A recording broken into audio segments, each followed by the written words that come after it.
তার রূপ আছে, তার নাম আছে, তার ধাম আছে। এই হচ্ছে বিষয়বস্তু ভাগবত। যখন কারো রূপ আছে তখন তার নাম বেরোবে, তার জায়গা বেরোবে, ঘরবাড়ি বেরোবে, তার পছন্দ বেরোবে, কি পছন্দ করেন না করেন সেটা বেরোবে।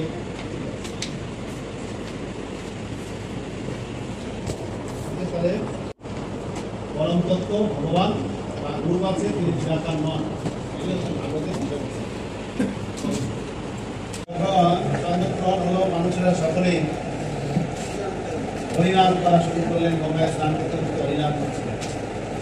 এইটা ভাগবতের কি শিক্ষা আছে? নাম সংকীর্তন যস্য, তারপরে সর্বপাপ প্রণশনম। নাম সংকীর্তন যস্য সর্বপাপ প্রণশনম, তারপরে প্রণাম দুঃখ শমন। প্রণাম মানে ভগবানকে প্রণাম করে দুঃখ প্রণাম দুঃখ শমন। দুঃখ শমন শমন। প্রণাম দুঃখ শমন। কম নমামি হরিপাল। কম নমামি হরি পরম।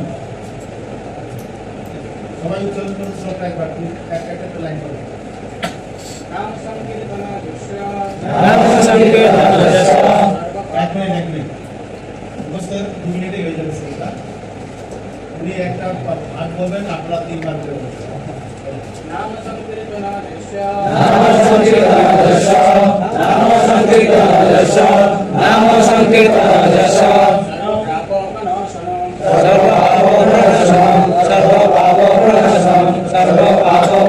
নাম সংকীর্তন যস্য নাম সংকীর্তন যস্য সর্বপাপপ্রণাশনম। পুরো লাইনটা বলা হচ্ছে, আপনারা পুরো লাইনটা 3 বার বলবেন।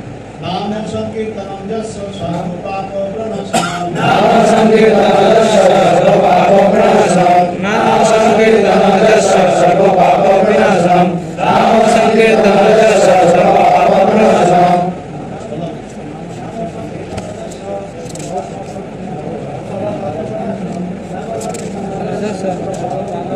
নাম সংকীর্তন যস্য সর্বপাপপ্রণাশনম। সংকীর্তন যস্য সর্বপাপপ্রণাশনম। মহাপ্রভু যে কোনো লীলা, সেটা হচ্ছে ভাগবতের শিক্ষা। এই জন্য ভাগবতের শুরুতে মহাপ্রভুর জীবনী শিক্ষা দেওয়া হয়েছে। পুরো লীলা মহাপ্রভু যত আছে, যত লীলা আছে, মহাপ্রভুর নবদ্বীপ লীলা থেকে শুরু করে যত লীলা রয়েছে, মহাপ্রভু যখন গয়া থেকে ফিরে এলেন, গয়াতে গেলেন, রাস্তা পথে অনেক লীলা করেছেন, সব ভাগবতের শিক্ষা। রাস্তায় তিনি একসময় একটা জায়গাতে মন্দারে অবস্থান করেছিলেন। কারা কারা মন্দারে গিয়েছেন? মন্দার মধুসূদন দর্শন সে কি কতবার যে নিয়ে গেলাম, কতবার না কবে যেন এর আগের কতবার কতবার এই পাহাড়ের উপরে আমরা উঠেছিলাম, ওটা উপরে উঠিনি, মাঝামাঝি করে উঠেছিলাম, হেঁটে হেঁটে উঠেছিলেন। আমরা কিন্তু মহাপ্রভু জ্বর চলে এলো। জ্বর সারবে কি করে? গ্রামের মধ্যে ডাক্তার পাবে কোথায়? মহাপ্রভু বলেন যে মধুসূদনের যারা সেবাইতে আছে, পূজারী ব্রাহ্মণ, তাদের একটু চরণ ধরুন, চরণে নিয়ে আসবে, তাহলে আমার জ্বর সারবে। ব্রাহ্মণদের চরণে অবদান করেছিলেন মহাপ্রভুর ছাত্ররা। ব্রাহ্মণদের বিকাল করেছে, এই ব্রাহ্মণ গামছা করে থাকে, এরা সব ভালো আচরণ নয়, সে ভগবানের কি সেবা করে কে জানে। এদের দেখে উচ্চ কাচ্ছিল মহাপ্রভু দেখেন এরা তো অন্যায় করছে। তখন জ্বর লীলা প্রকট করলেন এবং জ্বর সারলো সেই ব্রাহ্মণদের পাদদণ্ড জল খেয়ে। আপনি জানি এতটুকু করে মন্দিরে নিয়ে যাননি কাউকে, আপনি তো তারা চিটিং করছেন নামে। তো পান করে ব্রাহ্মণের পাদদোক পান করে, মধুসূদনের যারা সেবক তাদের পাদদোক পান করে, মন্দার পর্বত মানে যেই পর্বতে সমুদ্র মন্থন হয়েছিল, সেই মন্দার পর্বত, সমুদ্র মন্থনে মন্থন দণ্ড যে মন্দার পর্বত, সেই মন্দার পর্বত সেখানে রয়েছে। এই মন্দার পর্বত এর উপরে মধুসূদন অবস্থান করতো, সেই মধুসূদন এখন ব্রাহ্মণ। তো মহাপ্রভু এই লীলা করলেন, ব্রাহ্মণদের পাদদৌত জল পান করে তার জ্বর সেরে গেল। এটা ভাগবতে কি শিক্ষা প্রকাশ করলেন মহাপ্রভু? হ্যাঁ, কি দর্শন?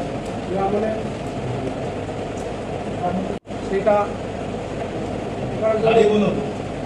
4 বর্ণের যে শ্রেষ্ঠ আছে ব্রাহ্মণ, সেই ব্রাহ্মণকে প্রতিষ্ঠা করার জন্য তিনি বর্ণাশ্রমের মধ্যে ভাগবতের মধ্যে বলছে বর্ণ রিজেক্ট, তাহলে এটা ভাগবতের শিক্ষা কি করে হবে? ব্রাহ্মণদের পদসেবা করেই এই পদের অধিকারী হয়েছে। Thank you. তৃতীয় শ্রেণীর চতুষ্মা তখন জয়ন্তীদেরকে সান্ত্বনা দেওয়ার জন্য আপনারা করবেন, এই 2 মাসের মধ্যেই পাবেন। ভগবান ব্রাহ্মণের খুব স্তুতি করেছেন যে আমি ব্রাহ্মণের পদধূলি মাথায় নিয়ে কি জন্য লোকটি দেখে আমাকে ছেড়ে যায় না, ব্রাহ্মণ এত সম্মানীয়। ভাগবতের শিক্ষা এটা মহাপ্রভু সেখানে আচরণ করে শেখালেন। ব্রাহ্মণদের চরণ ধৌত জল পান করে ওনার জ্বর সেরে গেল, ওদের কোনো ডাক্তারের ওষুধে কাজ করছে না। তো মহাপ্রভু ইয়েস আবার যত ব্রাহ্মণ হচ্ছে ব্রাহ্মণরা বলতেছে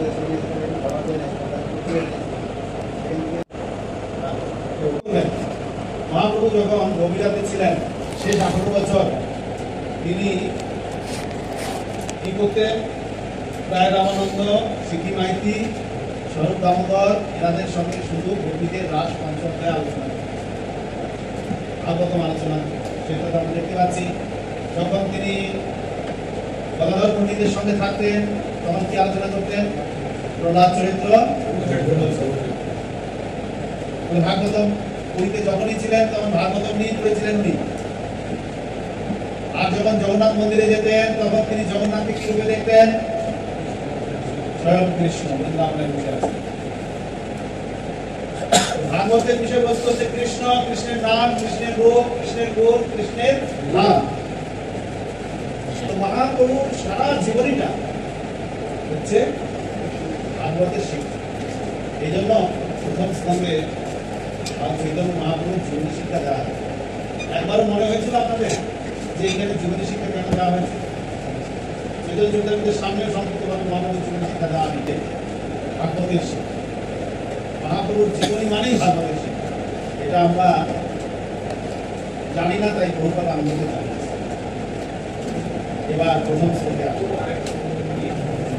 তারা গায়ত্রী করতে গিয়ে অন্যমনস্ক হতেন, তাদেরকেই টানতেন। গায়ত্রী করতে গিয়ে কোথায় কি হচ্ছে চিন্তা ভাবনা তাদের চলে আসে, তাদের ধরে পাঠালেন। আপনারা তাদের মহাপ্রভুকে বলুন যে আপনি যাবেন হচ্ছে গায়ত্রী মন্ত্র। ব্রহ্ম গায়ত্রী যে আছে, ব্রহ্ম গায়ত্রীর বিস্তার হচ্ছে ভাগবত। ব্রহ্ম গায়ত্রী ব্রাহ্মণ দীক্ষিত ভক্ত ছাড়া কেউ জপ করতে পারে না। গায়ত্রী মন্ত্র ব্রাহ্মণ দীক্ষিত ভক্ত ছাড়া কারো অধিকার নেই জপ। কিন্তু যারা ব্রাহ্মণ দীক্ষিত নয় তারা ভাগবত করলে গায়ত্রী মন্ত্র জপের ফল। গায়ত্রী মন্ত্র জপের ফল আপনি ভাগবত পাঠ করলেই পান। ভাগবতটা হচ্ছে গায়ত্রী মন্ত্রের বিস্তার। যারা ব্রাহ্মণ দীক্ষিত নয় তারা যাতে গায়ত্রী মন্ত্রের ফল পায়, এই জন্য ব্যাসদেব গায়ত্রী মন্ত্রকে ব্যাখ্যা করতে গিয়ে ভাগবত। মঙ্গলাচরণ, মঙ্গলাচরণ 3 প্রকার। এই কি? তিনটা শ্লোকে নমস্কার, বস্তু নির্দেশ, আশীর্বাদ বর্ণনা করা হয়েছে। প্রথম শ্লোকে নমস্কার করা হয়েছে, ওম নমো ভগবতে বাসুদেবায়, নমস্কার গেল। তারপরে বস্তু নির্দেশ শুরু হয়ে গেল।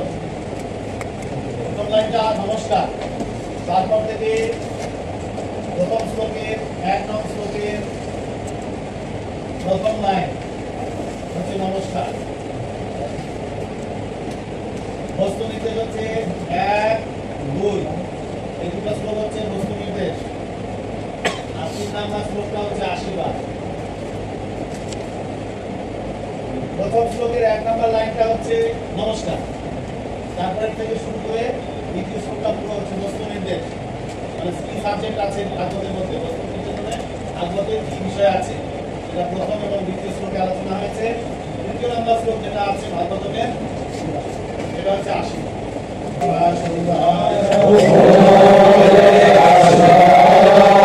যেরকম যেরকম আমি করবো সেরকম সেরকম আপনারা সেই গ্যাপে গ্যাপে করবেন। এই শ্লোকটা একটা ছন্দ আছে, যেই ছন্দে বললে শ্লোকটা আপনারা আপনার হৃদয়ঙ্গম করতেও পারবেন, তাড়াতাড়ি মুখস্থ হবে। আর এই ছন্দ শ্লোকের যে মর্মার্থটা প্রকাশিত হবে। জন্মানস্য যতময়া বিতরতঃ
তার কৃষ্ণের কথা না, এটা সঞ্জয়ের কথা। তো সেই কৃষ্ণকে এখানে প্রণাম করা হচ্ছে, তার শরণাগত হচ্ছে, তার ধ্যান করছি। ক্লিয়ার? শেষ, সেখান থেকে চৈতন্য চৈতন্য শুরু। ভাগবত শেষ কোথায়? ভাগবতম কৃষ্ণকে প্রণাম করে শেষ হচ্ছে, চৈতন্য চৈতন্য আবার কৃষ্ণকে প্রণাম করে কৃষ্ণকে প্রণাম করে শুরু হচ্ছে। এটা তো টেকনিক্যালি আমরা বলবো। সাবজেক্ট ম্যাটার যদি বিচার করি তাহলে আসলে শাস্ত্র উপনিষদ যা বলছে তার থেকে গীতায় বেশি বলা হয়েছে। গীতায় যা বলা হয়েছে ভাগবতমে তার থেকে বেশি বলা আছে। ভাগবতমে যা বলা হয়েছে তার থেকে বেশি বলা হয়েছে হ্যাঁ চৈতন্য চৈতন্য। প্রমাণ দেবো? একটা প্রমাণ দিই, মুখের কথা উঠে থেকে যাবে। প্রমাণ হচ্ছে ঈশ্বর উপনিষদের প্রথম শ্লোকটা কি?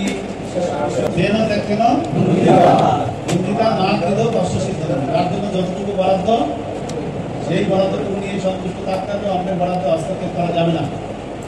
তা আপনার জন্য বরাদ্দ কি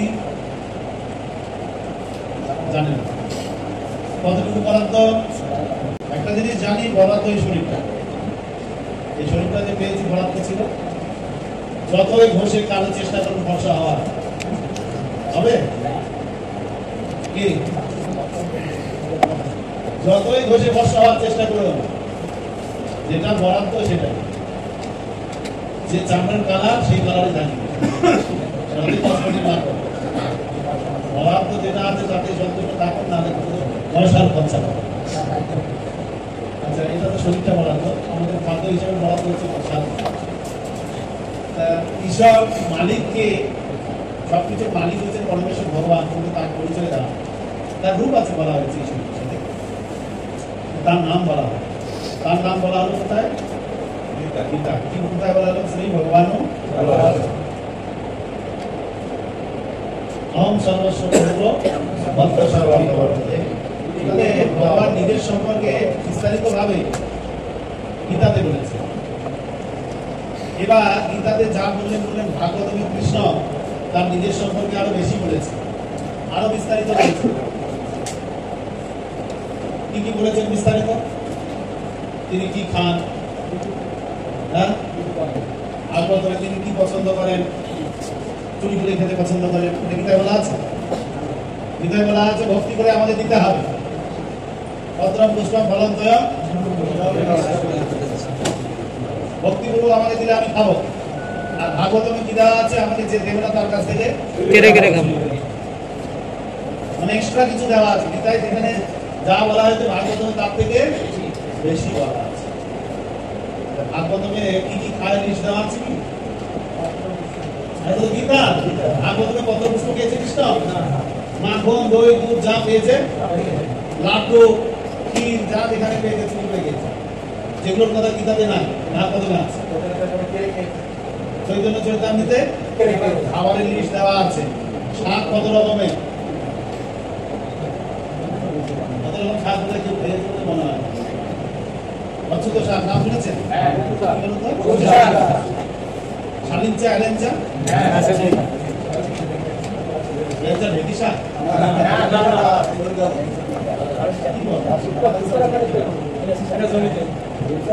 দেখুন চৈতন্য চৈতামৃতে খাবারের লিস্ট আছে। মহাপ্রভু কত রকম খাবার খেয়েছেন। ভাগবতমে যা খাবারের বর্ণনা দেওয়া আছে চৈতন্য চৈতামৃতে তার থেকে বেশি দেওয়া আছে। অদ্বৈত আচার্য যা রান্না করতেন, অদ্বৈত আচার্যের স্ত্রী সীতা ঠাকুরানী, তার বর্ণনা চৈতন্য চৈতামৃতে দেওয়া আছে। কত রকম খাওয়া খেয়েছেন। শাস্ত্রের স্তর আছে, শাস্ত্রের স্তর আছে। বলার উদ্দেশ্য হচ্ছে শাস্ত্রের স্তর আছে। এই শ্লোকে প্রণাম করা হলো অন্য ভগবতী বাসুদেবায়। বাসুদেবই হচ্ছেন কৃষ্ণ, তিনি হচ্ছেন পরমেশ্বর ভগবান। এটা এবার আপনাদের প্রমাণ করতে হবে। আমি আপনাদেরকে ভাগ করে দিচ্ছি একটা লাইন, শ্লোকের অনুবাদটা আগে করে দিচ্ছি। হে বাসুদেব তনয় শ্রীকৃষ্ণ, হে সর্বব্যাপ্ত পরমেশ্বর ভগবান, আমি আপনাকে আমার সশ্রদ্ধ প্রণতি নিবেদন করি।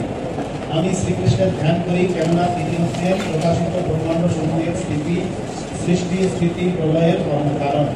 তিনি প্রত্যক্ষ এবং পরোক্ষভাবে সবকিছু সম্বন্ধে অবগত এবং তিনি সম্পূর্ণভাবে স্বাধীন, কেননা তার অধীন আর কোনো কারণ নেই। তিনি আদি ব্রহ্মার হৃদয়ে সর্বপ্রথম বৈদিক জ্ঞান প্রদান করেছিলেন। আর তারা মহান ঋষিরা এবং স্বর্গের দেবতারাও মহাচ্ছন্ন হয়ে পড়েন। ঠিক যেভাবে মহাচ্ছন্ন হয়ে পড়লে আগুনে জল দর্শন হয় অথবা জলে মাটি দর্শন হয়, তারই প্রভাবে জড়া প্রকৃতির তিনটি গুণের মাধ্যমে জড়জগৎ সাময়িকভাবে প্রকাশিত হয় এবং তা অলিক হলেও সত্যবাদ প্রতিভাত হয়। তাই আমি সেই পরমেশ্বর ভগবান শ্রীকৃষ্ণের ধ্যান করি, যিনি জড়জগতের মোহ থেকে সম্পূর্ণভাবে মুক্ত, তার নামে নিত্যকাল বিরাজ করেন। আমি তার ধ্যান করি, কেননা তিনি হচ্ছেন পরমসত্য। এক একটা লাইন আমি এক একজনকে এক একটা গ্রুপকে ভাগ করে দিচ্ছি। এখানে লাইন আছে কটা? তাছাড়া ছাড়াই শিব ব্রহ্মা আদি কোনো দেবতা স্মরণ গ্রহণ করলে কেউ মায়ামুক্ত হতে পারেন না। কৃষ্ণ একমাত্র ঘোষণা করেছেন যে তিনি মায়ামুক্ত হতে পারেন, মায়ামুক্ত করতে পারেন। আমরা সেবা সদা নিরস্ত গৌতম সন্তম পরম ধীমহি, সেই পরম ধাম মূর্তিতে অবস্থান করেন সেই পরমেশ্বর ভগবানকে আমি ধ্যান করি। তার ধ্যান করলে আমরা মায়ামুক্ত হতে পারি। সেই তিনি হচ্ছে পরমেশ্বর ভগবান। এই শ্লোকটার বিষয়বস্তু 1 নম্বর শ্লোকের বিষয়বস্তু বা বস্তু নির্দেশ। পরমেশ্বর ভগবান তার রূপ আছে, তিনি তার ধাম রয়েছে, সেই ধামে তিনি অবস্থান করেন। তার নাম হচ্ছে বাসুদেব। বাসুদেব কথাটার আরেকটা অর্থ আছে, সেটা কি? যারা ত্রিগুণ থেকে মুক্ত হয়েছেন তাদের সেই স্থিতিটাকে বলা হয় বাসুদেব স্থিতি। ত্রিগুণাতীত স্তর, অর্থাৎ তাকে জানতে গেলে ত্রিগুণাতীত স্তরে উঠতে হবে। বাসুদেব সবসময় ত্রিগুণাতীত স্তরে থাকেন। যারা ত্রিগুণাতীত স্তরে উঠেছেন তারাই তাকে লাভ করতে পারেন। তা নাহলে 3 গুণের মধ্যে যারা আছেন তার মোহিত হয়ে থাকবে 3 গুণের দ্বারা। এই সমস্ত নানা যুক্তি দিয়ে আমরা প্রমাণ করতে পারি কৃষ্ণ হচ্ছেন পরমেশ্বর ভগবান। এছাড়াও আরো কিছু যুক্তি এখানে দেওয়া হয়েছে, যেটা হচ্ছে যে ভাগবত পুরাণ হচ্ছে অত্যন্ত প্রামাণিক এবং প্রাচীন পুরাণ। মৎস্য পুরাণে ভাগবত পুরাণের নাম রয়েছে। ভাগবত ব্যাসদেব রচনা করেছেন, কিন্তু কেউ কেউ বলেন যে ব্যাসদেব নয়, বোপদেব। বোপদেব ভাগবতের রচয়িতা নন, ভাগবতের রচয়িতা হচ্ছেন ব্যাসদেব। ভাগবতম এর মধ্যে মহাপুরাণের সমস্ত লক্ষণগুলি বিদ্যমান। যেগুলো 5টা লক্ষণ থাকে তাকে মহাপুরাণ বলা হয়। আর ভাগবতের মধ্যে কত লক্ষণ আছে? 10টা লক্ষণ আছে। অত্র সর্ব বিষয়বস্য স্থানম প্রসন্নতায় অনন্তরে ঈশান তথা বিরোধ মুক্তি আশ্রয়। এরকম ভাবে আমরা মোটামুটি আলোচনা এখানে করলাম। যারা ভাগবতের আশ্রয় গ্রহণ করবেন না তারা কখনোই মায়ামুক্ত হতে পারবেন না। ভাগবতমকে কে এটা বলছিল? ভাগবতমকে গায়ত্রী মন্ত্রের ব্যাখ্যা বলা হয়েছে। ভাগবতম বেদান্ত সূত্রের ব্যাখ্যা। ভাগবতমের মধ্যে 10টি লক্ষণ রয়েছে। এগুলো ধরে ধরে আমাদের আচার্যগণ সব ব্যাখ্যা দিয়েছে। ভাগবতমের এই একটা শ্লোকের ব্যাখ্যা ছিল ভক্তি সিদ্ধান্ত সরস্বতী ঠাকুর ঢাকাতে নারিন্দ্রা গড়ীয় মঠে শুধু এই শ্লোকটার ব্যাখ্যা 3 মাস ধরে করেছিলেন। বুঝতে পারছেন? এই একটা শ্লোকের ব্যাখ্যা 3 মাস। আর আমরা কতক্ষণ করলাম? 30 মিনিট। সবাই মিলে 30 মিনিট আপনি একাই এই একটা শ্লোকের ব্যাখ্যা 3 মাস ধরে এই যে নারিন্দ্রা তো নাকি নারিন্দ্রা যে গড়ীয় মঠ সেখানে 3 মাস ধরে শুধু একটা শ্লোকের ব্যাখ্যা করছে। কি আছে তারা এই শ্লোকের মধ্যে? চিন্তা করা যাচ্ছে? কটা বাজে?